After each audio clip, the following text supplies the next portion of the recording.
In the frigid dark of a Russian winter, the silence over Leningrad was not peace, it was death. A city once alive, with music, revolution, and industry, had become a frozen tomb. Children scraped wallpaper for traces of glue to eat. Mothers buried their sons in snowdrifts because the ground was too hard to dig. The longest siege in modern history was not just a military campaign, it was a crime against humanity. But here's the question. Why did Hitler become obsessed with destroying Leningrad, a city whose symbolic value eclipsed its strategic importance? And why, despite unthinkable suffering, did the city never fall? What follows is not just the story of a siege, it is the story of human endurance pushed beyond imagination, of flawed military doctrine, of vengeance wrapped in ideology, and of a victory that came not in triumph but in ruins. It began with a Directive Number 21. The German plan for the invasion of the Soviet Union, codenamed Operation Barbarossa, listed 3 key targets: Moscow, Kiev, and Leningrad. Moscow for the capital, Kiev for the breadbasket of Ukraine, and Leningrad for the soul. Once the capital of Imperial Russia under Peter the Great, and now the cradle of the Bolshevik Revolution, Leningrad had both historical and ideological meaning. For Hitler, it was personal. The city had to die. In June 1941, Germany launched its surprise invasion. Army Group North, under Field Marshal Wilhelm Ritter von Leeb, drove rapidly through the Baltic states and into Soviet territory. Within weeks, the Wehrmacht was within reach of Leningrad. The Soviets, reeling from the shock, had no time to properly prepare. Stalin's purges had decimated the Red Army's leadership. The defensive lines were thin, the organization fractured. And yet, the people of Leningrad did not flee. Instead, they began to dig. From students to pensioners, 1 million civilians were mobilized to construct trenches, bunkers, and anti-tank defenses in concentric rings around the city. Even children carried bricks and dug holes with bare hands. The front was coming, and the city refused to die quietly. By the 8th of September, 1941, Leningrad was completely encircled. The Germans had cut off all rail lines and supply routes, except for a tenuous water link across Lake Ladoga. The siege had begun. That same day, German bombers ignited fires that destroyed most of the city's food stores. With winter coming, there was no hope of resupply. Inside Leningrad, the nightmare took form. By the winter of 1941, Leningrad was under siege in the most literal sense. The Germans had orders not to storm the city, but to starve it. Hitler's intent was not conquest, it was extermination. He wrote that the population, some 3 million people, should be eliminated by hunger. No surrender would be accepted, no mercy shown. In the first weeks, rations dwindled. Bread became smaller, then darker, then nothing like bread at all. It was mixed with sawdust, cellulose, and floor sweepings from factories. Adults were allotted just 250 grams a day. Children, even less. The city froze both literally and figuratively. Temperatures plunged to minus 40 degrees Celsius. Fuel was gone. Pipes burst. Public transportation halted. But what truly broke the human body was the hunger. Children died in the arms of parents. People collapsed in the streets. Others turned to eating pets. Wallpaper was scraped for paste. Leather belts were boiled. And in the coldest, darkest corners there was cannibalism. The city police quietly established a special anti-cannibalism unit. In the spring thaw of 1942, over 2,600 cases were officially documented.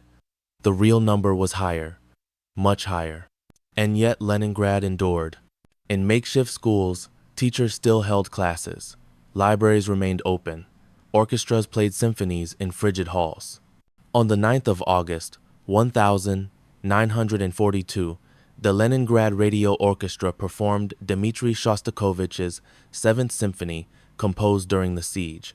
It was broadcast over loudspeakers, not just for morale but to remind the Germans outside that the city was still alive. The audience wept. The musicians, weakened by hunger, collapsed after their final notes. While civilians suffered inside, the Red Army struggled to break the blockade. In January 1942, the Soviets launched the Luban offensive. The goal was to cut through the German lines south of Lake Ladoga. The Second Shock Army, some 300,000 men, pushed hard but logistics collapsed and supplies ran out. German reinforcements encircled them. Of the 300,000, fewer than 20,000 made it back. The rest were killed or captured.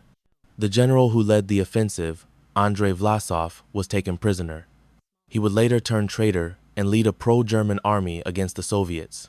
Other offensives followed. All failed.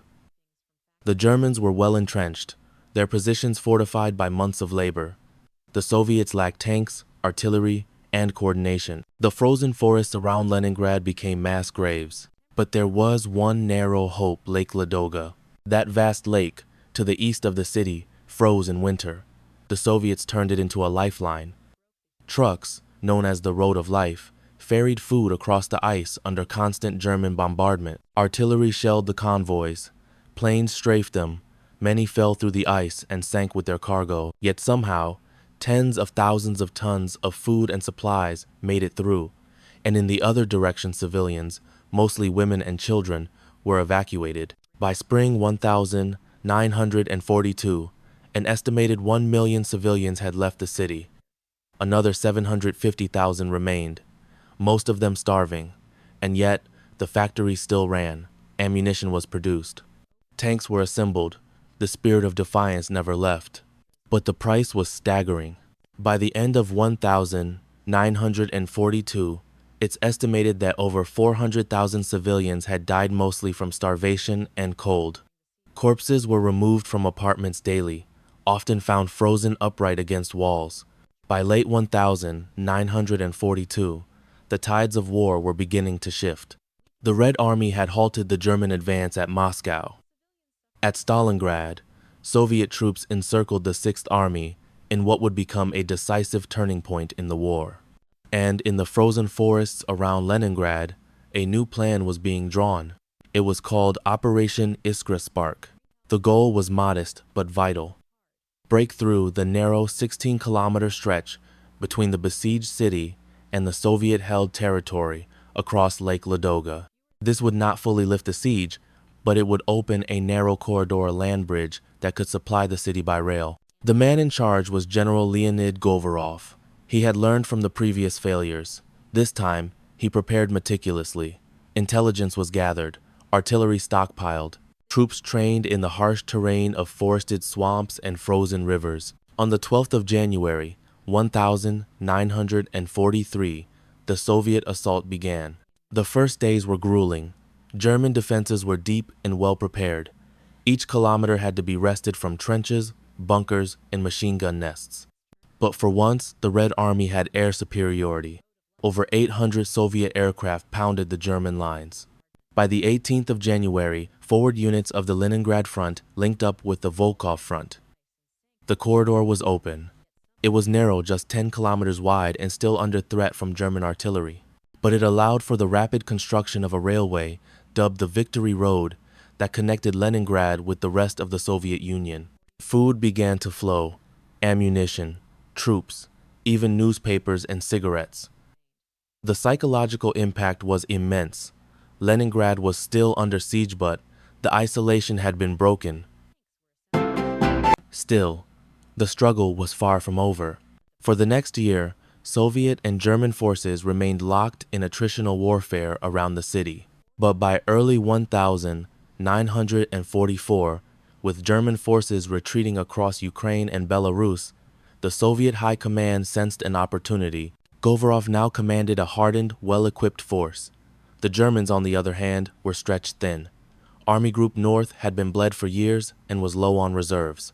Hitler, obsessed with holding ground, refused requests to retreat to more defensible positions. In January 1944, the Soviets launched the Leningrad-Novgorod offensive.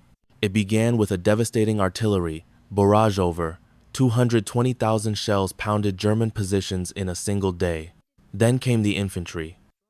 The Soviet Second Shock Army and 42nd Army advanced in waves.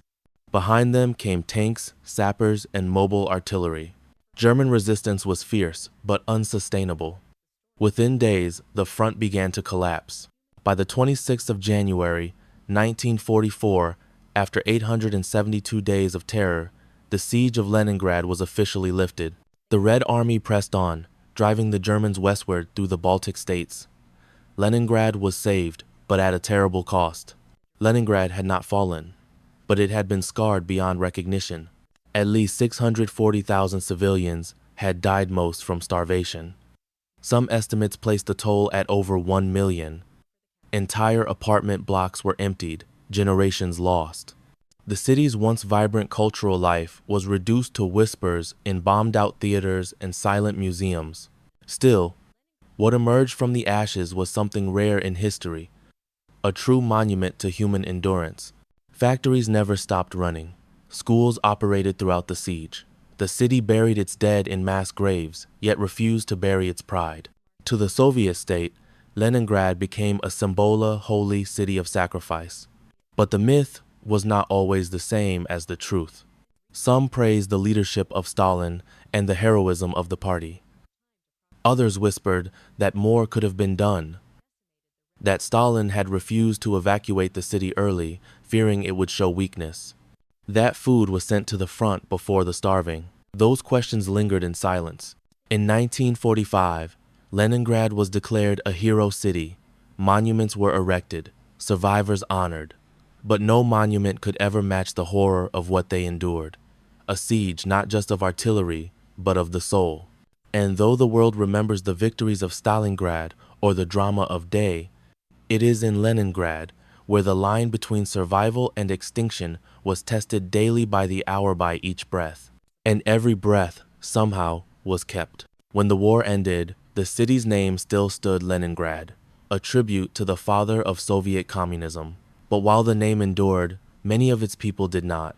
Entire families had disappeared. The NKVD, Stalin's feared secret police, compiled files on starvation, cannibalism, and suspected disloyalty, then buried them deep. The citizens of Leningrad were told they had been heroes, and they had. But there was no space to speak of the bitter choices they had made to survive. The dead were honored, but not named. The trauma was etched into the collective memory, unspoken, yet omnipresent. In the first years after the siege, the Soviet Union prioritized reconstruction. Buildings were patched, railways were restored. The Kirov plant, Leningrad's massive industrial heart, was back to churning out tractors and tanks within months. But the wounds beneath the surface were harder to mend. Many survivors could not bring themselves to speak of what had happened. Some chose never to tell their children. Others wrote journals in secret, locked away in drawers for decades. And then, the silence was broken not by the government, but by a poet. Her name was Olga Bergholz, herself a survivor of the siege, and her broadcast on Leningrad radio during the darkest days had kept hope alive for thousands. After the war, she turned her memories into verse. No one is forgotten, and nothing is forgotten. That line would later be carved into the granite walls of the Piskaryevskoye Memorial Cemetery, where 500,000 siege victims are buried in mass graves. There, flowers are still laid every the 27th of January, the day the siege ended. Yet even in victory, there was betrayal. In 1949, just 5 years after the siege, a new shadow descended on the city, not German bombers, but Soviet paranoia. Stalin, increasingly suspicious of Leningrad's leadership and its popularity with the people, launched what would become known as the Leningrad Affair. Dozens of high-ranking officials, including war heroes, were arrested, accused of treason, and executed or imprisoned. Their crime? Being too independent, too loved, too much of a threat to Stalin's power. The city that had refused to die at Hitler's hands now watched its post-war leaders disappear into the Gulag. This betrayal left a second scaron of disillusionment. Many Leningraders now understood that survival in Stalin's USSR came not just from resisting the enemy, but from knowing when to stay silent. The myth of the siege, glorious, patriotic, collective, was state-approved. The deeper truths about starvation, desperation, and repression were not. For decades, the full story remained hidden. Today, St. Petersburg, as it is now once again called, is a city reborn. Palaces shine again. Canals reflect golden domes. Tourists stroll down, Nevsky, Prospect. But behind the architecture, behind the paintings of the Hermitage, the siege is never far away. Ask a local, and you may hear how their grandmother survived on wallpaper paste, or how a great uncle was lost in the winter of 42, never found, or how the ration cards, stained and faded, are still kept in drawer symbols of endurance. The story of Leningrad forces us to ask uncomfortable questions. What does it mean to resist? What is heroism when your children are dying of hunger? What does survival cost? Unlike many other battles of World War II, Leningrad was not won in a single charge or a bold maneuver. It was won slowly through frozen hands building barricades, through women smuggling bread to neighbors, through children carrying water under shellfire. Its legacy is not one of triumph, but of endurance. And perhaps that is why it continues to echo. Why did Hitler fixate on Leningrad? Was it strategy or hatred? Why did Stalin allow the city to suffer for so long before lifting the siege? And most hauntingly, how many more died whose names were never written? The Siege of Leningrad is not just history, it is a mirror. It reflects the best and worst of humanity's capacity for cruelty and our capacity for resilience. It is a reminder that some victories come not from defeating an enemy, but from refusing to surrender. Not for an hour, not for 872 days, not ever. And perhaps, in the end, the city outlasted not only its attackers, but even its myths.